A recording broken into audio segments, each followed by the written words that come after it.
Great. Thank you so much. All right, guys, we have had a lot of confusion on the broker compensation agreement exhibit between the F-258, which we like to try and get from the listing agent prior to showing. But if not, then we definitely the broker compensation agreement exhibit to our offer. And so I want to go over this form and make sure you all have enough information so that you know how to fill this out properly. Or if you receive one on your listing, that you'll be able to know that it's filled out properly, because we're getting bombarded with these on a daily basis about whether they're filled out correctly or not. So ideally, in the real world, we'd love to be able to get the F-258, which is the pre-showing compensation agreement sent by the listing agent. And that way you know what the seller is offering in terms of compensation. If we can't get that, or if you want to just add this exhibit anyway, we've got all kinds of scenarios going on, guys, where sellers are saying, well, if you're not going to offer full price, then I may reduce my compensation. And I will say that this all has to be in your listing agreement if that is the case. We can't just be changing our minds at the last minute on a whim, and we need to coach our sellers on this. Is that and if they want, that opportunity or that option, then it has to be written very specifically in your listing agreement. So the broker compensation agreement is at the very top. It's just made this day in connection to a purchase and sell agreement located at a certain property. And then the compensation being offered to buyer's broker is X% of the purchase price. And again, depending on how the listing agreement is structured, so far what I've seen 99% of the time is that they're paying the listing agent. I'm going to use these as examples, guys, because I don't like to say these are a standard, because they're not. But generally, they're going to pay the listing agent 6%, and they're going to share that with the buyer's agent, hopefully at 3%. And so the way this form should be filled out under those scenarios is that the compensation of buyer's broker would be 3% of the purchase price. And here's where we're getting a lot of confusion.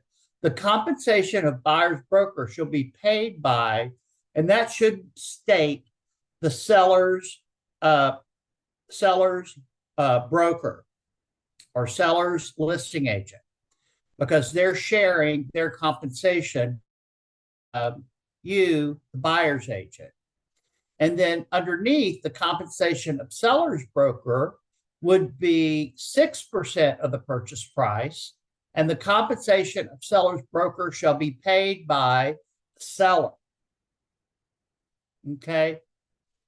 So I've seen these forms filled out way too many times, very, very wrong.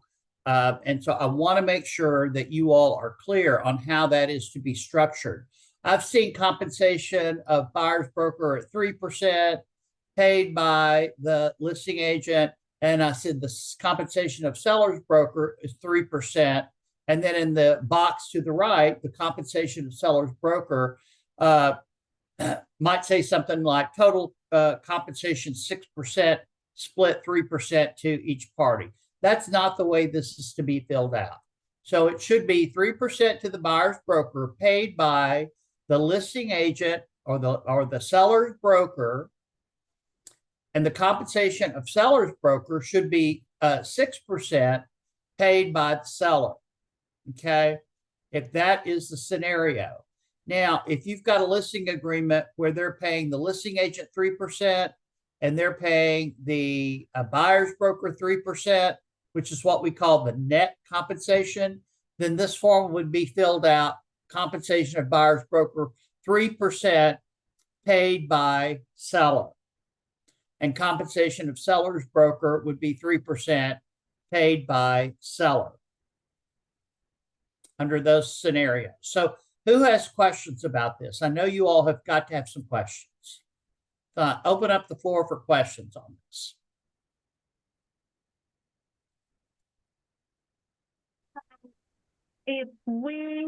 So in scenario one, we're saying I get that 3% who pays, 6% seller pays.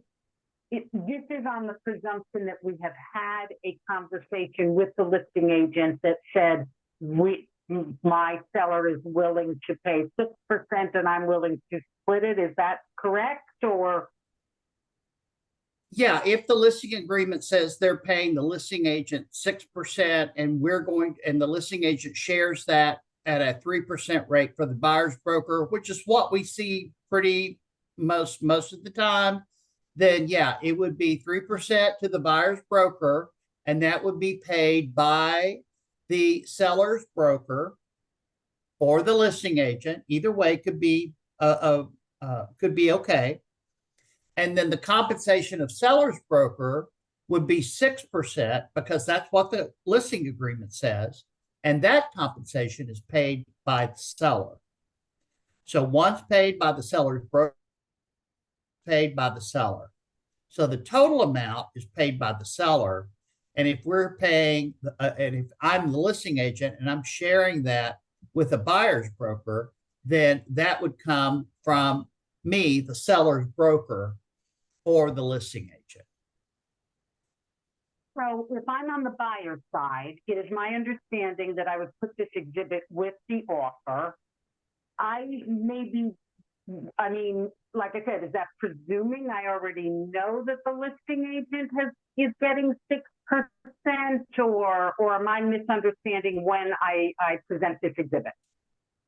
No, I mean, I think initially the way we were positioning this is that if you had the F-258, which is the pre-showing compensation agreement, that we would not necessarily need to include this in our offer because we already know what we're being paid. And then that way we would just do an instructions to closing attorney. But I think honestly, Carlin, with all the confusion around this, around all of this, particularly from folks outside of the Heart of Atlanta group, who I don't think had this type of intensive training that you all have had, I think it's in your best interest, if you're the buyer's broker, to go ahead and add this broker compensation agreement exhibit to your offer, just so there's no misunderstanding. But it needs to be filled out correctly, because half the ones that I get emailed or text and said, is this filled out correctly? And generally it's not. And then just so I'm clear, I see what the difference is on the actual exhibit, if it's in the second scenario you gave us.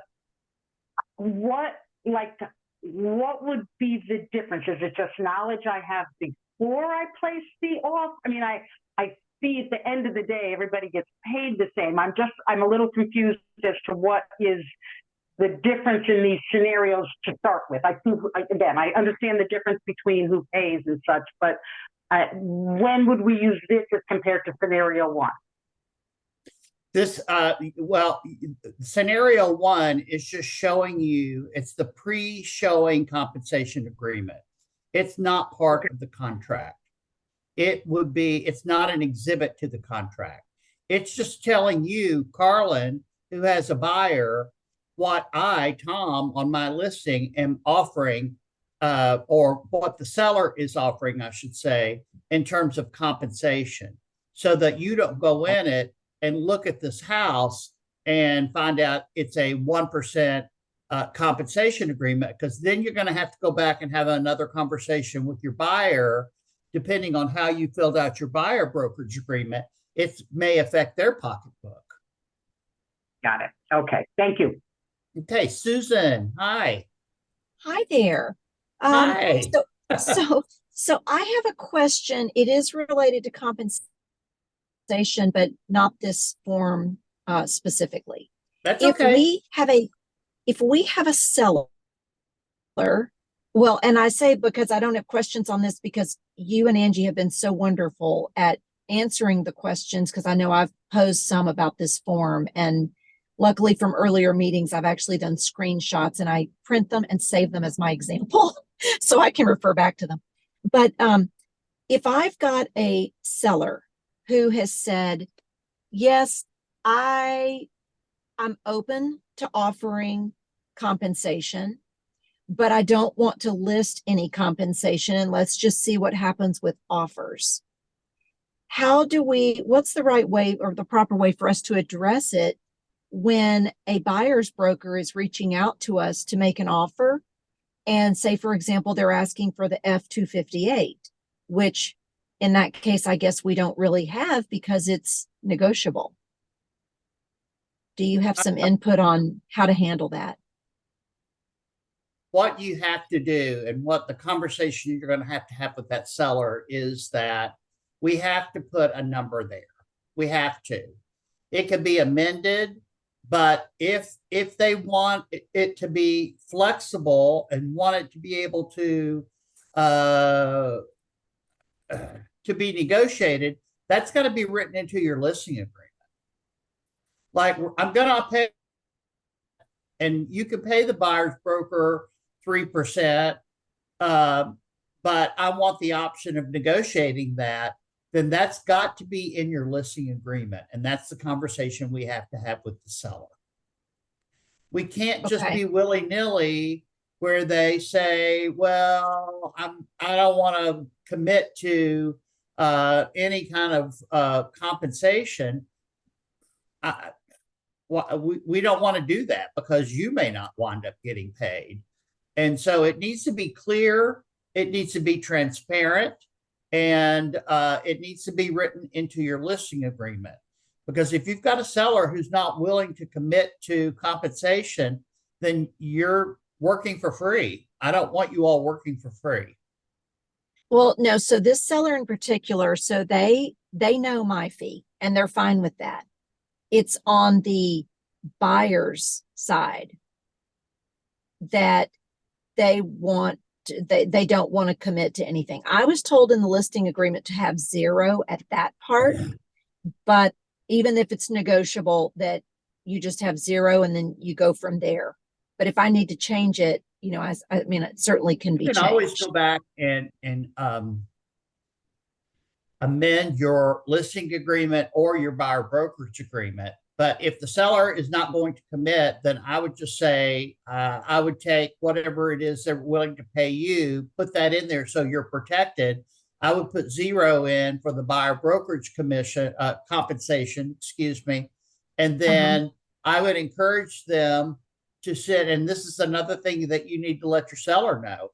If you offer 0, they're probably more than likely going to submit the broker compensation agreement exhibit as part of their offer. And so then it would become a negotiating document. So that's what I would do. Yeah.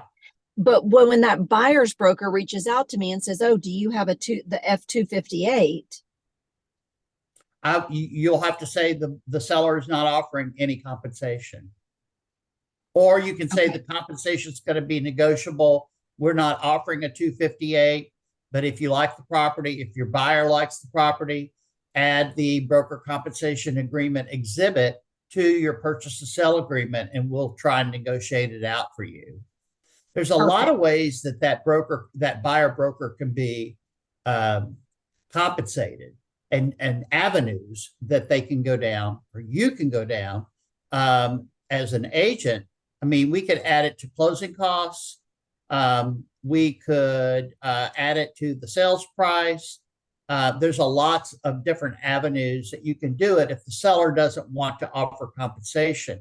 That's why I'm saying, in my opinion, it's best just to let the seller know that nobody's going to work for free, and you might as well go ahead and offer it. Otherwise, they're going to write it into the contract in some shape or form. Right. Okay, great. Thank you. Okay. Hey, Mika, you got your hand up? Hey, yes, I have a situation similar to this, and I want to make sure I'm handling it correctly.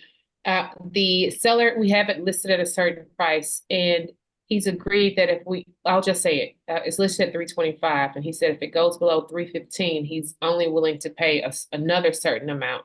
So when I send the 258 to the agents, I am telling them 3% at 325 after 315 net variable rate commission. Do I need to be more specific with anything? How should I handle that? Because he's already established what the numbers are. Yeah, I think if you need to have those numbers in your listing agreement, Mhm. and the 258, if you're going to offer that, I would reflect that on your 258. Okay, because I'll tell you at So it sounds like 325. you're doing it correctly.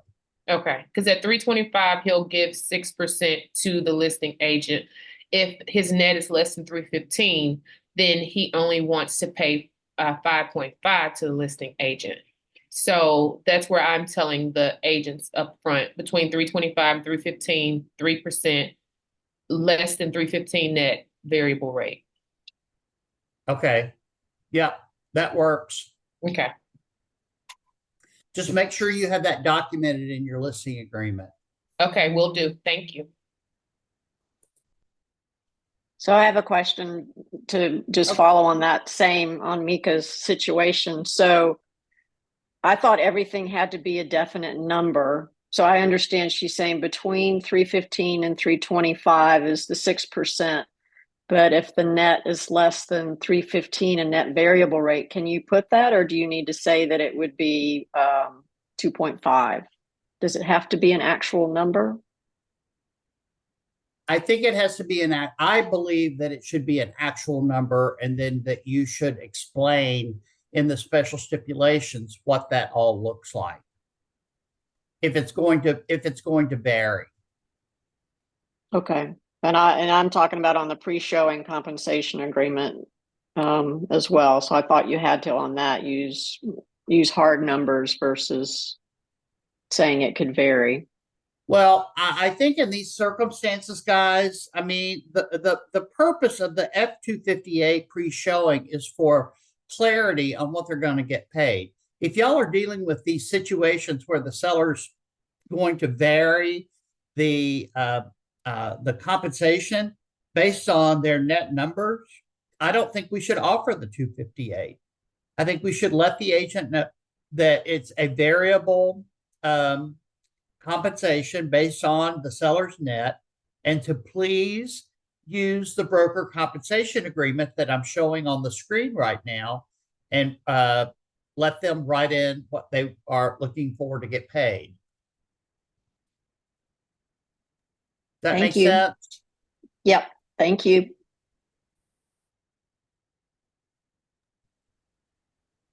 Tom, in a class the other day, I think it was ethics, the instructor was, and everybody has their school of thought. He was saying maybe not do the 259 as a standard practice, because it's going back to where we got into this whole mess of compensation being, I don't know, out there. But he's saying this becomes a part of a transaction that's between the buyer and the seller. So what does our compensation really have to do with the transaction between the buyer and the seller? I understand the need for it. I just wanted to get your thoughts on that, since it seems as if you are a proponent of using 259. I think if you have a solid F-258, and you're in a situation where you've worked with a particular agent on different transactions, and you all have a relationship, I don't know that you necessarily need to reiterate it in your contract, but I don't know that it's a bad idea. It's almost like over disclosing. I don't think you can ever over disclose. But it's not going to hurt anything. It just depends on how you want to structure your contracts moving forward. I think for me personally, if I were working with a bunch of buyers, I would always want to put this in my offer just to make sure that everybody was on the same page. Got it. Yeah, I sent an agent a 258 for my listing. She sent over an offer with a 259. And what I'm finding is just a lot of agents don't know what they're doing. And that's the biggest thing. Basically, why I'm saying, now that we've been into this for, several weeks, there's just so many questions and so much confusion around all of these forms and practices. I think that we just have to take the lesser of two evils and just add it to our offers. Agreed.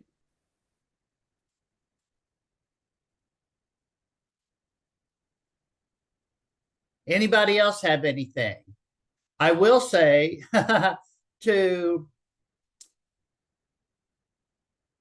in January, I think they are going to restructure this form. And I think it's only going to be related to the buyer broker and not the seller broker.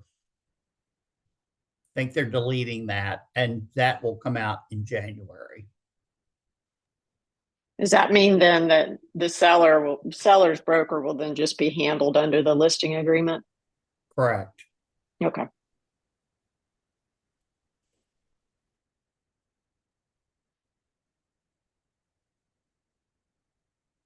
All right, guys, any other questions on this or anything else that's coming up? I've been dealing with Angie and I both have been dealing with a lot of craziness in the market, and I just want to do a pulse check and make sure you guys are okay. Is there anything that I can assist you with or you want to talk about on this call? I really just wanted to make sure you all understand how this broker compensation is to be properly filled out, because you're going to be getting them from other agents, and they're not going to be properly filled out. And so now you know. Anything else you all want to talk about on today's call?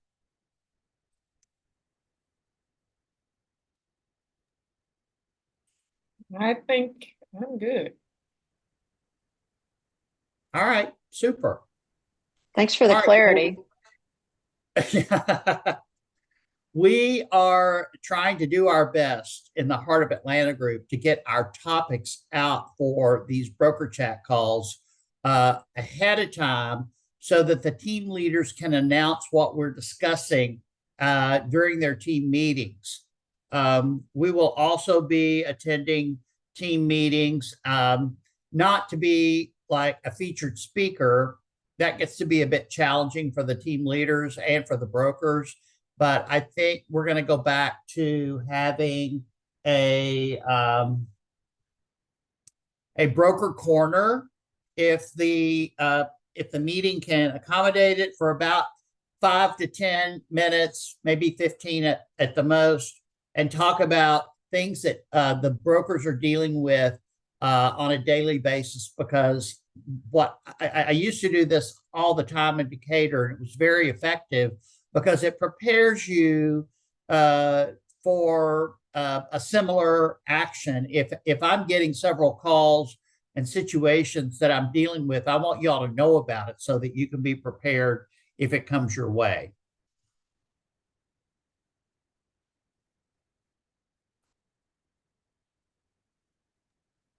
I'll echo what Susan said. You guys have just done a really amazing job of preparing all of us for this. I wanted to jump on today just to solidify that I got it, and I feel like I do, but that's just thanks to you and Angie just spending hours and hours and hours of your life explaining all this to us. So thank you. Of course. Well, I appreciate that. And I know Angie does too. We really want you all to be the most well-trained agents out there. And I do believe you are, honestly. All right, guys. Well, listen, thank you for joining me. If there's nothing else you all want to talk about, I will let you go so you can go eat your lunch and enjoy your afternoon. And I appreciate each and every one of you for joining me today. And we will be back. For those of you who are interested, Contracts 101 is going to start at 1 o'clock, and it's part 1. and it's really good for newer agents.